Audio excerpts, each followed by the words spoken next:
মৰমৰ ছাত্ৰ-ছাত্ৰীসকল, আমি আজি চতুৰ্থ শ্ৰেণীৰ গণিত বিষয়ৰ পাঠ নম্বৰ 3 দৈৰ্ঘ্য এই পাঠটি আলোচনা কৰিবলৈ লৈছোঁ। সাধাৰণতে আমি দেখা স্কেলবিলাক হ'ল এনে ধৰণৰ, এডাল চুটি আৰু এডাল দীঘল।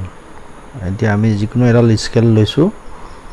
এই স্কেলডালৰ তোমালোকে চোৱা, ওপৰৰ ফালে যিখিনি আছে 0 পৰা 1 2 কৈ আৰম্ভ কৰি 15 লৈকে, এই ঘৰখিনি হ'ল সেন্টিমিটাৰ। এইখিনি 0 পৰা 15 লৈকে সেন্টিমিটাৰ, অৰ্থাৎ এই স্কেলডালত 15 সেন্টিমিটাৰ দীঘল।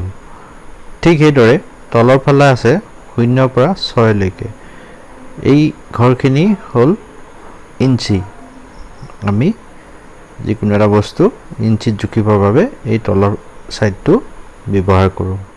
তোমালোকে মনত ৰাখিবা যে সাধাৰণতে আমি বিদ্যালয়ত যিবিলাক স্কেল ব্যৱহাৰ কৰোঁ, যিডাল দীঘল স্কেল থাকে, সেই স্কেলডাল 30 সেন্টিমিটাৰ দীঘল বা 12 ইঞ্চি থাকে।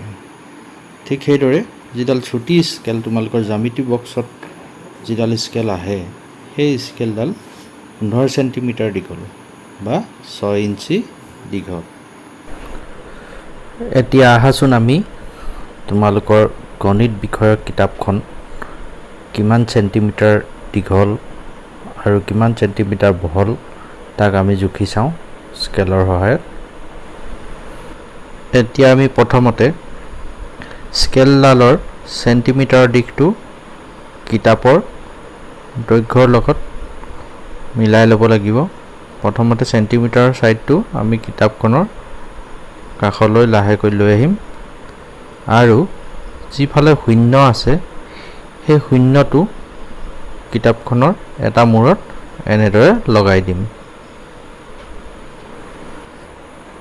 তাৰ পিছত এতিয়া তোমালোকে চোৱা, 0 পৰা 1 2 তেনেকৈ আৰম্ভ কৰি কিতাপখনৰ আনটো মূৰ শেষ হৈছেগৈ 28 মানে 28ত। 28লৈকে কিতাপখন আছে, তাৰ বাকী 29 30 এইখিনি নাই। তাৰমানে কিতাপখনৰ দৈৰ্ঘ্য হ'ব 28 সেন্টিমিটাৰ। তোমালোকে কথাটো গম পাইছানে? তুমি মনত ৰাখিবা, স্কেলডালৰ একেবাৰে 0ৰ আগত কিছু খালী অংশ আছে, সেই অংশখিনিৰ পৰা জুখিলে নহ'ব। য'ৰ পৰা 0টো আৰম্ভ হৈছে, দাগখিনি দিয়া হৈছে, তাৰ পৰা জুখি কিতাপখনৰ এটা মূৰ জোখটো ল'ব লাগিব। তাৰপিছতে আনটো মূৰ চাব লাগিব আমি যে কোনখিনিত গৈ শেষ হৈছেগৈ। এতিয়া ইয়াতে সম্পূৰ্ণকৈ 28ত গৈ শেষ হৈছেগৈ, তাৰমানে কিতাপখনৰ দৈৰ্ঘ্য হ'ব 28 সেন্টিমিটাৰ।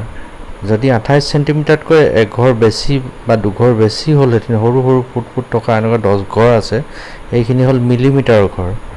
গতিকে যদি হ'ল 28 সেন্টিমিটাৰতকৈ এঘৰ বেছি হ'লে 28 সেন্টিমিটাৰ আৰু 1 মিলিমিটাৰ হ'লহেঁতেন।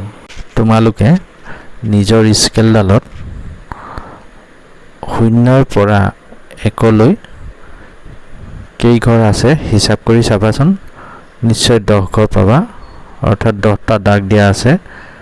এই প্ৰতিটো সৰু সৰু দাগতেই আমি 1 মিলিমিটাৰ বুলি হিচাপ কৰিব লাগিব।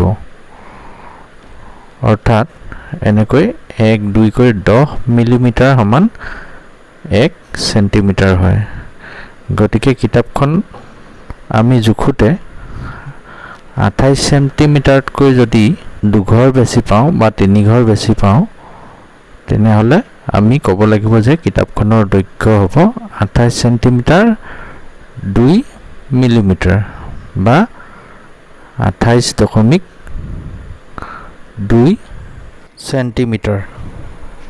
ছাত্ৰ-ছাত্ৰীসকল, তোমালোকে নিশ্চয় এতিয়া গম পালা আমি কেনেকৈ স্কেলৰ সহায়ত সেন্টিমিটাৰত আমি বস্তুবিলাকৰ জোখ মাপ কৰিব পাৰোঁ। তোমালোকে ঘৰত নিজৰ বহী, স্কেল, কলম আদিবিলাক জুখিবলৈ চেষ্টা কৰিবাচোন। লগতে কিতাপৰ এই ক্ৰিয়াকলাপটো কৰিবলৈ চেষ্টা কৰিবা। আজিলৈ পাঠদান ইমানতে সামৰিছোঁ। পৰৱৰ্তী পাঠদানত আমি মিটাৰ আৰু কিলোমিটাৰৰ ওপৰত আলোচনা কৰিম। ধন্যবাদ।